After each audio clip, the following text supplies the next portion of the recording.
welcome to another Raw Talk session with me. I'm Dollie Indigostar, expanding consciousness. In today's episode, I take a talk with intuitive healer Kir Noel. She's renowned globally for her work and has been headhunted for the last 30 years. We take a look into healing and self-healing. If you've read my bio, I'm known as the Starseed journalist.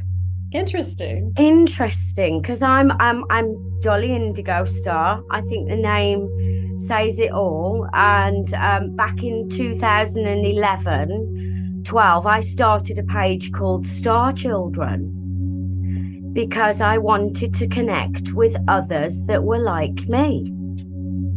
And it was hugely difficult, but I kept going, and I've never given in. And here I am in 2022 still doing the same thing, that's connecting with other starseeds and just basically seeing life from their perspective. I'm pretty independent. I live in a little 2-bed house in Dartmoor in England, and spend most of my time rambling across the moors. And I work with the land and nature, and I work with healing, but I've worked with myself on a lot of healing.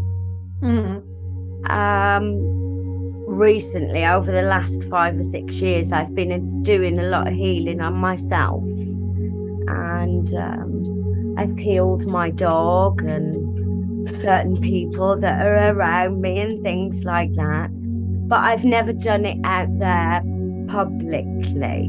Okay. And I came across this amazing content, this video with this little girl in, and I put it up there because I could relate to this little girl, and it went kaboom on my TikTok.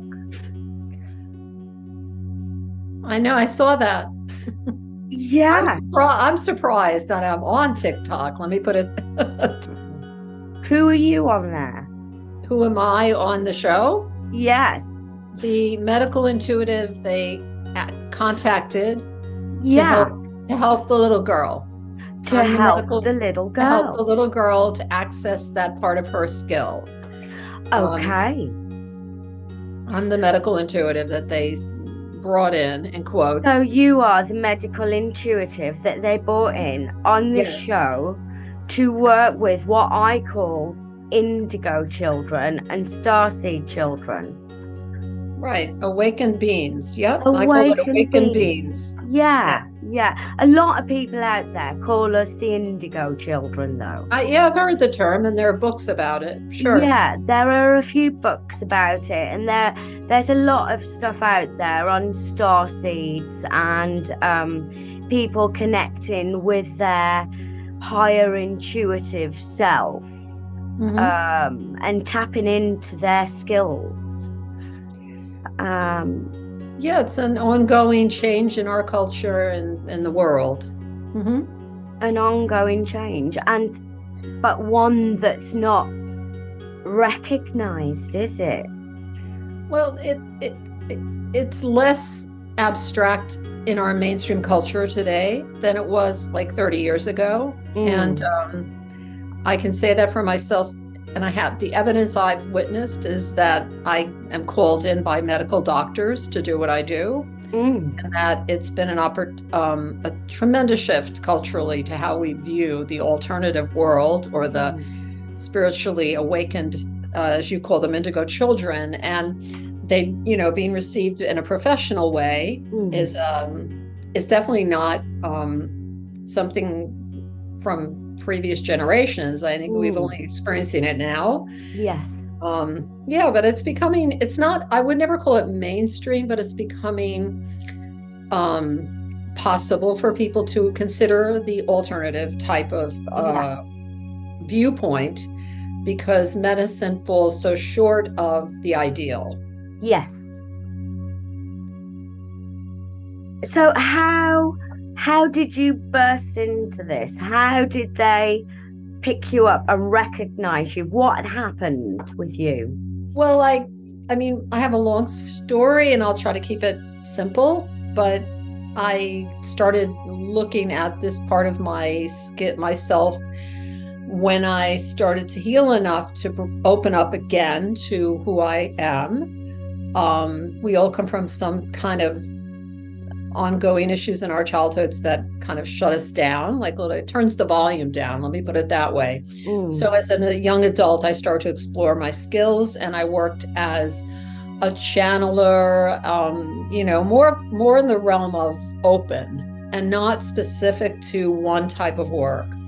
And while I explored that, I found an easy opportunity to help others by looking at the interior of the body, in the now, and not really working with the past or future, and not providing insight to what isn't right in front of us today. And I got in touch with this in the subway system in New York when I would sit down and I could look at, the woman opposite me and notice her, the unborn child, or see a man's heart condition. And I had a spiritual teacher. Her name was Ellen Resch. And I told Ellen what I was seeing, and I was in my 20s, and she encouraged me to continue, but to stay out of other people's bodies. That it's not my place. I have no right to look at anyone unless I have permission. So it's kind of the beginning of building a boundary and a foundation. Trust. And then in my group, my spiritual group, Ellen had a woman named Claire Haga. And Claire had started a facility in New York, which was run by Dr. Rudy Ballantyne. Dr. Rudy Ballantyne wrote a book called Radical Healing. And I told her what I could see. And she asked me to meet with Rudy. And I met Rudy, and I had no intention of doing this as a way of, work or professionally. And he interviewed me and he said, "We want you here." And so I spent 5 years working in this particular facility with several medical doctors, and they were so encouraging. And, they gave me the belief system that I have, which is I have something to offer. Yes. And they encouraged me, and I went to hospitals and saw their patients. I saw their children. Everything kind of quickly evolved out of that connection. Yes. So with the medical professionals teaching me that I have a skill, encouraging me and inviting me in to consult with their clients, I felt safe. I felt like the world accepts me, Yeah. Not everywhere. And it's, there's always, so I guess that's the answer to your question. I can go on, but yeah. Amazing. Well, I've had a phenomenal response on TikTok. It's virtually gone viral, I think. The responses, if you've read through them, are all pretty similar, that people have a deep connection with what you're doing, and they really believe and trust in what you're doing. And it's caused a bit of a stir, really. I've been contacted by several emails asking if I can do this, and I've been blunt and honest and said, well, no, I've never practiced. I can heal, but I can't do the work that these people are, that they do. I can put you in touch. And so I'm sorry if you've been bombarded by people wanting to get in touch with you and work with you, because I know you are amazingly busy, and we had to book a schedule for this, didn't we? So yes. How busy are you with this work? Well, this is this month's work. Oh my goodness. But it's because I've been doing it for 30 years. Okay. So there was no TikTok, no Facebook. There was me in an office in Manhattan with clients coming in from all over the world. Then I was offered an office in New Jersey, Toms River, New Jersey, in another medical practice. So I worked there also. And I worked in an office in Catskill, New York, because another friend wanted me to work with her friends. And those 3 offices simultaneously were going on while I was raising two little children. It was a little bit exciting. And it just, everything was open for me. And it was all about word of mouth and referrals. And I mean, most of my clients are referrals from other clients. Can you imagine? And the longer I've done it, the clearer we become as healers, and I'm going to call you a healer, the more intricate and complex situations appear to us as for help.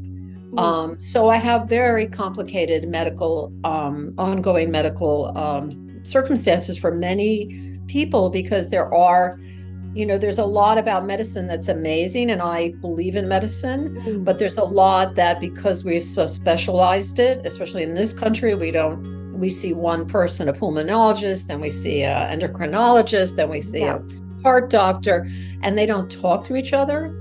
How without an integrated view, we are missing the whole point. So unfortunately for people, there's a lot of lost information, and information that is needed to create a path towards their own potential of their maximum healing. So when I work with someone, I'll just, every time I work with someone, I had clients this morning, I have them this afternoon, and that's why we have these limited opportunity to do anything else. And it's, by choice. I love my job. I have a fabulous job, very grateful for it. Every time I work with someone, I do a map of the body. I do an assessment of the entire person from the top of their head to their toes. So I'm just going to pull up the most recent without showing you a name. Okay. Because I can't do that. But, I end up doing a very quick drawing like this. Okay, a body map drawing. And a body map. And what this is me scanning the body from the top of the head to the toes. And I'm working at every system of the body, that is the biochemical and the physiological elements of the body. Yes. I don't talk about where it came from. I don't talk about next year. What do you have? What can you do about it? And how do you describe it to your medical team or a medical doctor to maximize what you can get from medicine to help you resolve it? My favorite thing is to do this, give someone a protocol of my recommendations, and they move on because they start feeling better, and they found how to move forward. That's kind of what people look for. Yeah, that kind of leads to my next question. Do you feel that everybody has the ability to become a healer? And do you think that people have forgot to be in tune with their own bodies? Do I think everyone has the potential to access their clear self, which has an intuitive path, an intuitive contribution to make in this lifetime? And I see it like this, like I see myself as a drop of water in a still ocean of the world. That's all I contribute, my little 1/10 of 1/10000000th of a percent.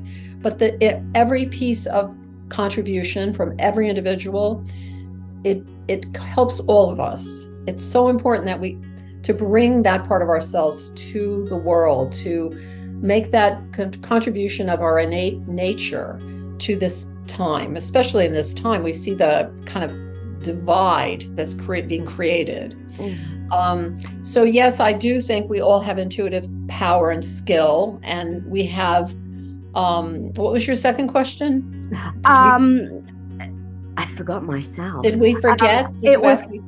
Have we forgot how to use it? Because yesterday I did a live on TikTok, and I kind of said that, well, I can tune into my own body. I can feel when I'm lacking in something, or something needs healing or mending, or I need to work on something. Do you think everybody's got that ability to tune in to their body? I think that's a very complicated problem. Because the block for me from my own self-acceptance of my skill and who I am, it was in my mind. It's all the thinking I had, which was kind of misdirected and taught to me, and really it didn't apply. Kind of the lies I believed about myself.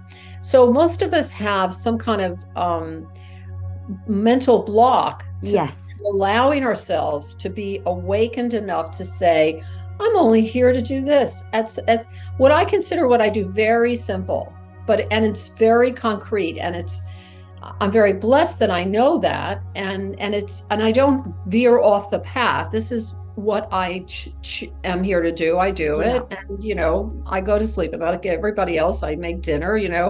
Nothing's grand and with big gestures. It's just one person at a time, 1 minute at a time. I do my job, which is my intuitive work, and I think for us to trust that part of ourselves requires this suspension of the doubt and the fear. We just it's like you can pretend you don't believe. You don't have to believe in anything. Just stop blocking yourself from trying. Yeah, absolutely. Somebody said to me that they hated cooking. They absolutely hated it. And I said to them, well, why not put a little bit of magic into it and start loving it and make it with love and see how the people feel when they're eating it next time. Exactly. See if it changes the energy of the food. And she was like, I might enjoy cooking a little bit more now. And I think that's it. We have to start with the intent to want to change something or have a direct impact of intent.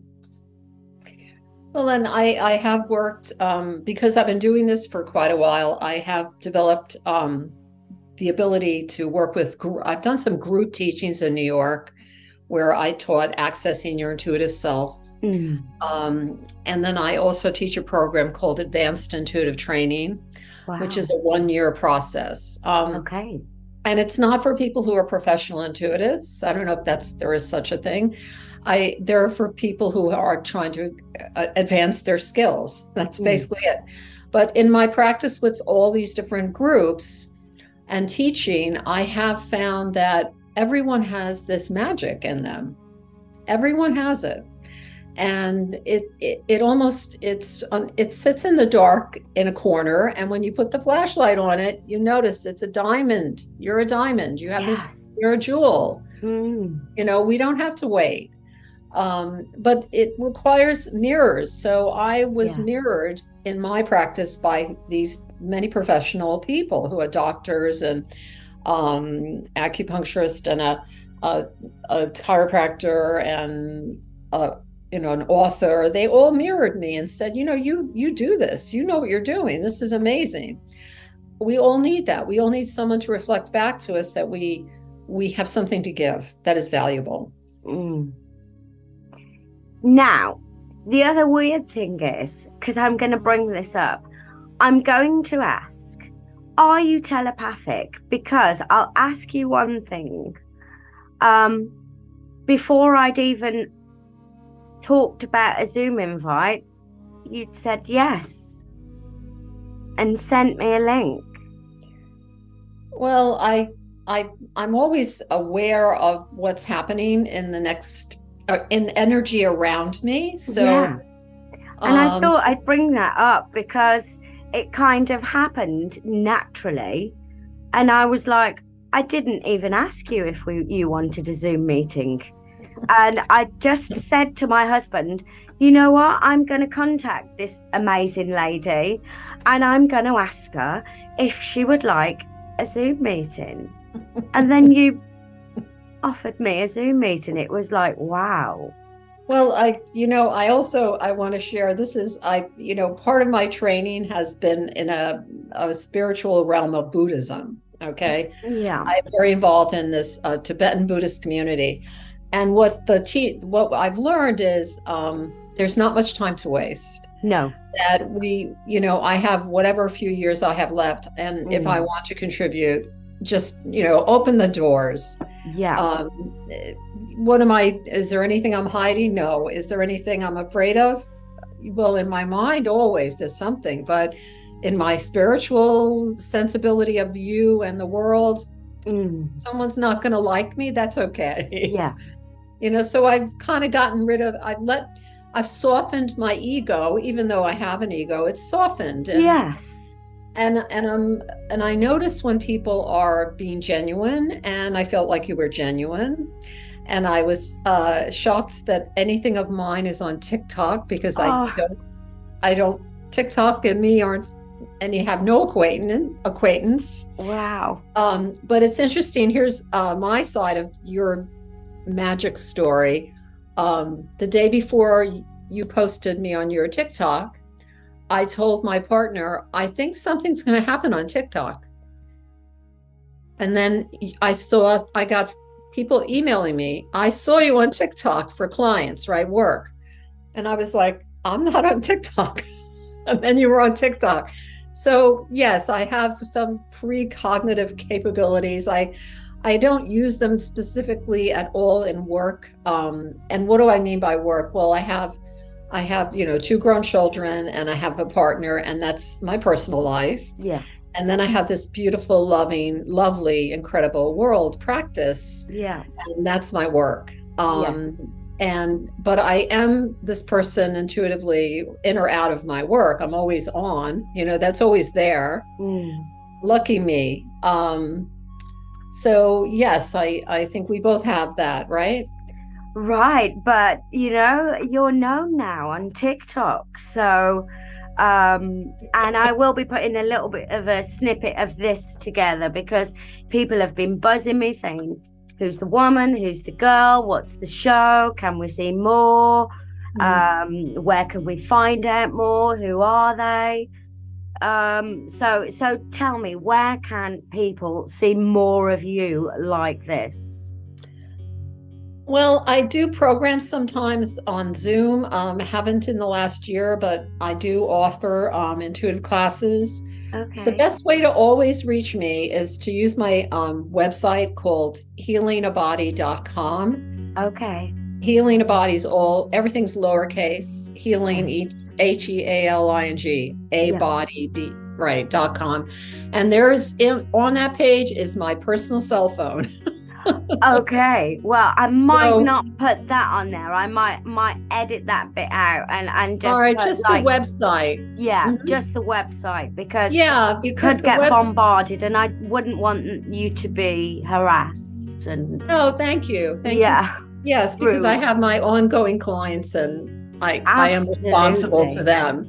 Healingabody.com. You can you can book an appointment. It's usually a month to see me. If it's urgent, you can request if there's a cancellation. I do everything. I offer a 1-hour intuitive session is important I cover all the body in its entirety.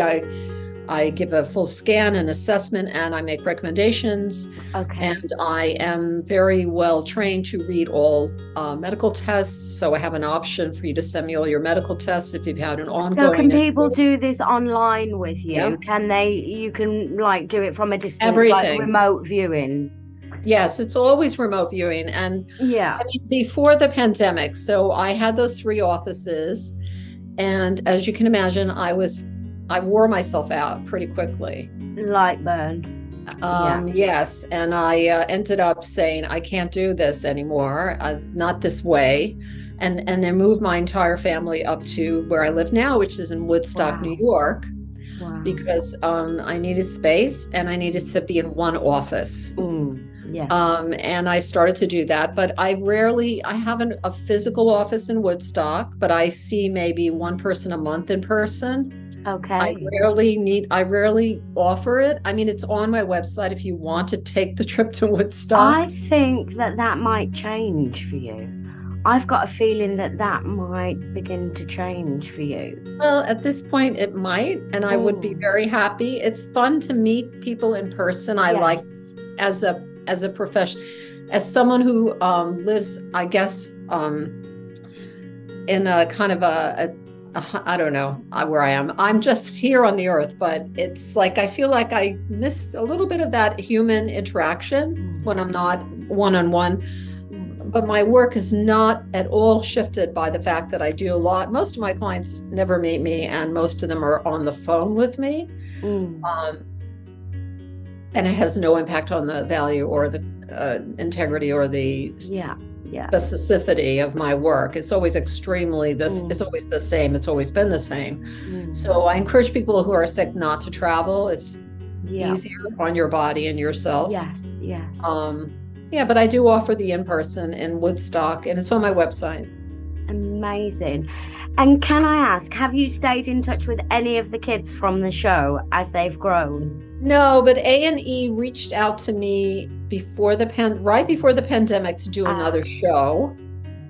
And so those talks are ongoing. There might be a new show. Which is excellent. Amazing. Yeah, which would be me going to meet with children and young adults who have psychic abilities and to help them explore and expand those possibilities and really be a mirror to those young people, to encourage them. And also, as I did on the Psychic Kids show, to, I just say it's okay just to be a kid. Yeah.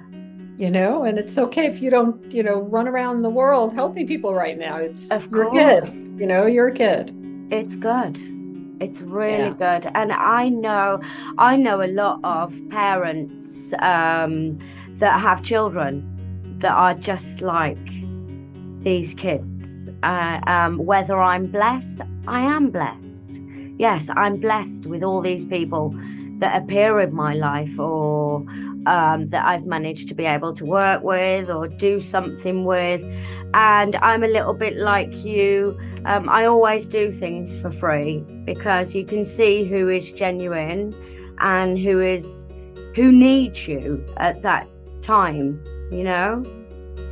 So I love what you do. Have you written a book, or are you going to write a book? Well, I'm in the middle of writing a book. It's about 6 months before it'll be finished. And it's been it's been an ongoing 5-year plan. But last year I knuckled down. I'm halfway through. But the point of the book is that, and the beginning of the book, I said to myself, why am I writing this? Like, I don't want to write a book just to write a book. Because I thought everyone can write a book, right? But what do we, what can we do to help people, right? So the value of anything is your intention, right? Intention is 100% of what I wake up with.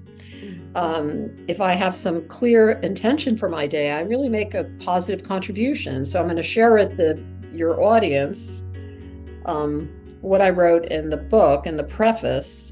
And as I wander around looking for it, you're going to have to edit the dead time I'm going to be looking for it. That's okay. I'm going to find it. I promise myself. Oh, it's right here. You might see it on the screen if I open it a little bit. Oh, you might do if you do a screen share. I don't know if I can. Oh, a screen share. All right. Oh, I have no idea. I'm trying now. My husband's the whiz. Yeah, I've never done it, but here we go. All right. I'm in here, but now I don't know where to go for my general. Nope, that's not it. Let's see. I opened the page. All right. I don't know if I can share it, but here's what it says. Do you still have me on camera? I do, yeah. Okay, so it says, this is the reason I wrote the book. We all have a drop of wisdom to bring. Seek yours, even if it has become deeply buried. That's it. Yes. I've said this many times. Say it again so I can hear it again. Sure. I have to open it again. Sorry. No, it's okay. You're going to have to learn it heart by heart, I think. Yes, we all have a drop of wisdom to bring. Seek yours, even if it has become deeply buried. Wow. Yeah. So it's like unlocking the keys within, isn't it?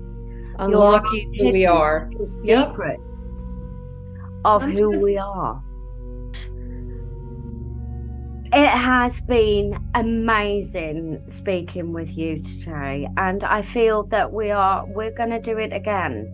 We're going to speak again. All right. Sure. I'm sure.